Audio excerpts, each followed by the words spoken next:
Hello बच्चों, कैसे हैं आप सब लोग। मैं परमजीत आप लोगों का अपने चैनल यूनियन पाठशाला में बहुत बहुत स्वागत करती हूँ। बच्चों, आज हम सब फिर से मिलकर संस्कृत की क्लास करेंगे। ठीक है, जैसा कि लास्ट वीडियो में भी हम लोगों ने संस्कृत की क्लास की थी। जो मेरी लास्ट वीडियो आई थी आप लोगों के लिए, वो भी संस्कृत की ही वीडियो थी।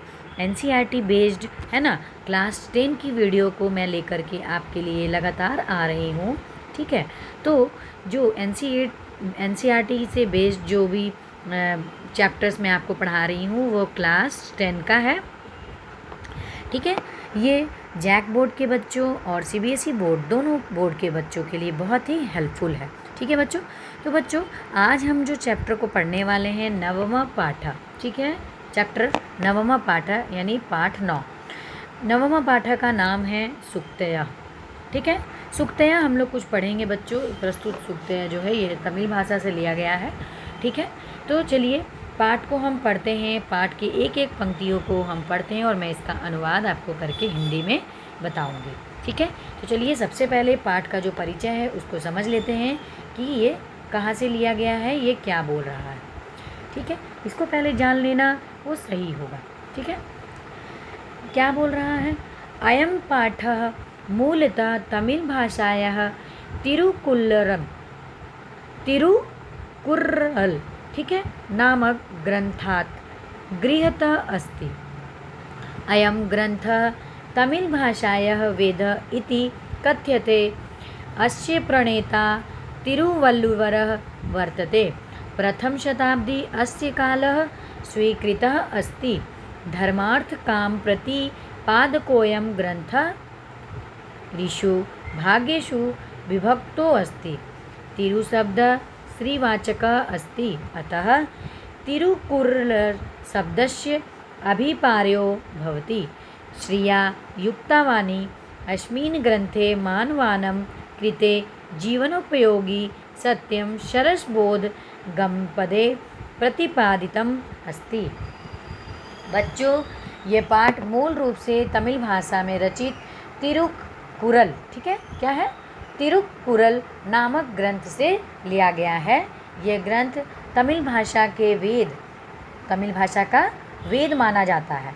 इसके प्रणेता तिरुवल्लुवर हैं। ठीक है, इसीलिए इसका नाम तिरुकुरल नामक पड़ा है। ठीक है, कौन है इनके प्रणेता, तिरुवल्लुवर। इनका काल प्रथम शताब्दी माना गया है। यह ग्रंथ 3 भागों में बांटा गया, धर्म, अर्थ और काम। तिरु शब्द का मतलब क्या होता है, श्रीवाचक है। ठीक है, तिरुकुरल शब्द का अभिप्राय क्या है, श्रिया युक्त वाणी।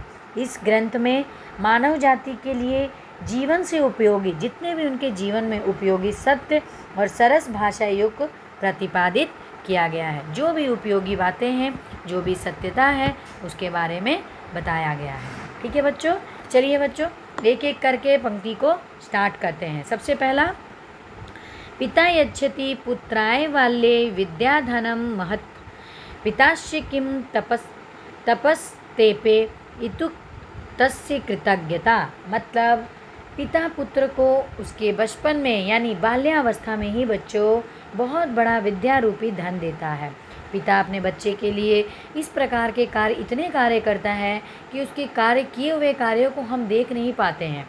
वो सब छुपा हुआ रहता है, हिडन रहता है। लोग कहते हैं माताएं घर पे क्या करती हैं, माताएं बहुत कार्य करती हैं, माता ने ये किया, माँ ने वो किया, माँ ने, लेकिन एक पिता अपने पुत्र के लिए, अपने बच्चे के लिए क्या क्या कार्य करता है, वो उसको देखना, उसको समझ पाना सबके बस की बात नहीं होती। लेकिन हमें पिता की त्यागता को, जो पिता के द्वारा त्याग किए गए हैं अपने बच्चे के लिए, उसके भविष्य बनाने के लिए, उसको भी समझना चाहिए। ठीक है, तो पिता ने इसके लिए कितना तप किया है, यह कथन ही उनके प्रति कृतज्ञता का है। ठीक है, समझ में आ गया। नेक्स्ट दूसरे में क्या बोल रहा है, अवकृता यथा चित्ते तथा वाची भवेद यदि तदेवाहु महात्मानः समत्वमिति तथ्यतः। ठीक है, तत्यवथा धर्मप्रदां वाचं परुषां यथोवृद्धिर्वते परिजत्यज फलं पक्वं भुक्नते पक्वं विभु ढही। चलिए पहले दूसरे को समझ लेते हैं कि दूसरा में क्या बोल रहा है। अवकृता यथा चित्ते तथा वाची अभेद यदि तदेवाहु महात्मानः समत्वमिति तथा। मतलब जैसी निष्कपटता, ठीक है, या सादगी मन में हो, वैसी ही यदि वाणी में भी हो। आपके मन में जिस प्रकार के विचार हैं, जिस प्रकार की भावना है, अगर आपकी वाणी में भी वही आते हैं तो उसे ही महात्मा लोग वास्तव में समत्व यानी मन और वाणी की समानता कहते हैं। ठीक है, समझ में आ गया। तीसरे में क्या बोला था? त्यैव कृत्वा धर्म प्रदाम वाचम परशाम यदो दीर्यते परिजत्यस्य फलम पक्वम भुक्वम पक्वम विमूढ़धि। मतलब क्या बोल रहा है कि जो धर्मशील वाणी को त्याग कर कठोर वाणी बोलता है, ठीक है, वह बेवकूफ़ पके हुए फल को छोड़कर कच्चे फल को खाता है। जो धर्मशील वाणी को त्याग कर कठोर वाणी बोलता है बच्चों, वह बेवकूफ़ होता है। मानो कि जैसे पके हुए फल उसके सामने रखे हुए हैं, उस फलों को वो छोड़कर कच्चे फलों को खा रहा है, तो समझिए कि वो एक तरह का बेवकूफ़ ही हुआ, है ना। विद्वांस एव लोकेस्मिन् चक्षुष्मन्ता प्रकृतः अन्येषां वदने ये तु तेम नामनी मते। मतलब इस दुनिया में विद्वान लोग ही नेत्रों वाले कहे गए हैं। जो विद्वान होते हैं, जिनके पास ज्ञान होता है, ठीक है, जिनके पास नॉलेज होता है, जो विद्वान तपस्वी होते हैं, उनके पास ही कहा गया है कि उन्हीं के पास नेत्र होते हैं। दूसरों के चेहरे पर जो आँखें हैं वे नाम मात्र के ही होते हैं। यानी कि जो अविद्वान हैं, जो विद्वान नहीं हैं, जिन्हें ज्ञान की प्राप्ति नहीं हुई है, उनके पास आँखें होते हुए भी ऐसा लगता है कि वो उनके पास सिर्फ और सिर्फ नाम मात्र की ही नेत्र उनके पास है। ठीक है, यहाँ पे विद्वान की महत्ता को बताया गया है बच्चों। चलिए नेक्स्ट पाँचवें पे, यत् प्रोक्तम येन के नापि तस्य तत्वार्थ निर्णयः तुर्कम शक्यो भवेदेन स विवेक इति ऋतः। इसका मतलब क्या है कि जिस किसी के द्वारा भी जो कुछ कहा गया, उसके यथार्थ का निर्णय जिसके द्वारा किया जा सकता है, वही विवेक कहा गया है। ठीक है, चलिए 6 नंबर पे क्या बोल रहा है? वाक्यपटु धैर्यवान मंत्री सभायामप्य कातरः स केनापि प्रकारेण परेण परिभूयते। मतलब जो मंत्री बोलने में होशियार, धैर्यवान और सभा में भी निडर होकर सलाह देने वाला होता है, वह शत्रुओं के द्वारा किसी भी प्रकार से सशक्त नहीं होता। यानी शत्रुओं के द्वारा वो परास्त नहीं होता, उसकी वाणी को कोई परास्त नहीं करता। अगर वो निडर भय से फैसला लेता है तो निडर रूप से आके सामने में खड़े होकर एकदम बिना भय के अगर वो किसी भी प्रकार का फैसला ले सकता है, तो वो किसी भी शत्रु के किसी भी प्रकार से निकस्त यानी परास्त वो नहीं होता। ठीक है, समझ में आ गया। चलिए 7 नंबर, यह इच्छत्यात्मनः श्रेय प्रभुतानि सुखानि च न कुर्याहिन्दं कर्म स परेभ्यः कदापि च। इसका मतलब क्या है? जो व्यक्ति खुद का कल्याण और बहुत सुखों की कामना करता है ना, जो सिर्फ अपने सुख की कामना करता है बच्चों, उसे दूसरों के लिए कभी अहितकारी कार्य यानी बुरा कार्य नहीं करना चाहिए। ठीक है, समझ में आया। उसके बाद 8 नंबर यानी लास्ट है ये, आचार प्रथमो धर्म इत्येतत् विदुषां वचः तस्माद् रक्षेत सदाचारम प्राणेभ्यो विशेषतः। मतलब इसका क्या है बच्चों? इसका मतलब है कि सदाचार यानी सदाचार जो है वो मानव का, मनुष्य का सर्वप्रथम धर्म है, ऐसा विद्वानों का वचन है, ऐसा विद्वानों का मानना है। अतः सदाचार ही रक्षा प्राणों से भी बढ़कर करनी चाहिए। सदाचार की रक्षा अपने प्राणों से बढ़कर भी करनी चाहिए। ठीक है, समझ में आ गया बच्चों। मैंने यहाँ पे प्रस्तुत जितनी भी पंक्तियाँ थी सुक्तया की वो मैंने आपको हिंदी अनुवाद में समझा दी हैं। प्रस्तुत पाठ में कुछ शब्दार्थ दिए गए हैं, चलिए हम शब्दार्थों को देख लेते हैं कि क्या है। ठीक है। तेपे, तेपे का मतलब होता है उसने तपस्या की। अवक्रता, सरलता। वाची का मतलब वाणी में।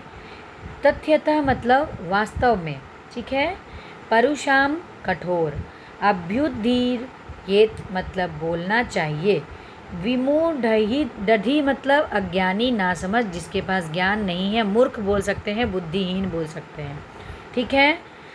वाक्यपटु मतलब संभाषण यानी वार्तालाप में चतुर, बोलने में एकदम एक्सपर्ट, बातचीत में बिल्कुल भी घबराए ना, उसे कहते हैं वाक्पटु। ठीक है। चक्षुष्मन्तः मतलब नेत्रों से युक्त। वदने, मुख पर। ईरितः मतलब कहा गया। ठीक है। परिभूयते मतलब अपमानित किया जाता है। अकातरः मतलब निर्भीक और श्रेयः मतलब कल्याण। ठीक है बच्चों प्रस्तुत जो शब्दार्थ है उसका एक एक मीनिंग का जो इंग्लिश दिया गया है वो भी यहाँ पे दिया गया है। आप एक एक करके इसे पढ़ सकते हैं और इंग्लिश में भी इसके अर्थ को अच्छे से समझ सकते हैं। ठीक है बच्चों, प्रस्तुत पाठ जो आपके सामने सुक्तया मैंने नवम पाठ आज आपको समझाया, ये एक तमिल भाषा का वेद है। ठीक है, तमिल भाषा के वेद ग्रंथ से लिया गया है जो मैंने आपको समझाने का प्रयास किया। इस पाठ में जीवन से उपयोगी मानव जाति के लिए उनके जीवन में जितनी भी उपयोगी बातें हैं, जो भी सत्य की बातें हैं, सत्यता वाली बातें हैं, उसको एक एक पंक्ति के द्वारा समझाने का प्रयास किया गया है। कक्षा में देखिए यहाँ पिक्चर में दिखाया गया है कि शिक्षिका किस प्रकार से अपने बच्चों को समझा रही है कि एक एक मानव अपने जीवन में जीवन उपयोगी बातों को उतारता है और सत्य एवं सरस बोध जितनी भी बातें हैं उसको अपने जीवन में वो प्रतिपादित करता है। ठीक है बच्चों आपको नवम पाठ की वीडियो कैसी लगी, जो मैंने आपको समझाने का प्रयास किया वो आपको कैसा लगा, ये आप कमेंट में ज़रूर बताइए। आप सब कमेंट करते हैं तो हमें समझ में आता है कि कहाँ क्या कमी है। अगर आप मुझे कुछ आइडिया देना चाहते हैं, कुछ बताना चाहते हैं, कुछ सजेस्ट करना चाहते हैं तो आप कमेंट बॉक्स में जाकर कमेंट कीजिए। ठीक है, मैं आपकी बातों को समझूंगी और उसे उसी तरह से उतारने का प्रयास करूंगी। ठीक है बच्चों आपको वीडियो कैसी लगी ये कमेंट बॉक्स में ज़रूर बताइए। वीडियो अगर आपको अच्छी लगी है बच्चों तो वीडियो को आप लाइक कीजिए, ज़्यादा से ज़्यादा शेयर कीजिए और अगर आप चैनल पर नए हैं तो चैनल को सब्सक्राइब करना बिल्कुल भी ना भूलें। ठीक है, मैं परमजीत आप लोगों का बहुत बहुत धन्यवाद देती हूँ कि आप लोगों ने वीडियो को शुरू से लेकर अंत तक देखा। तो आज की वीडियो में बच्चों इतना ही था। अभी तक के लिए बहुत बहुत धन्यवाद। बाय बाय बच्चों, टेक केयर।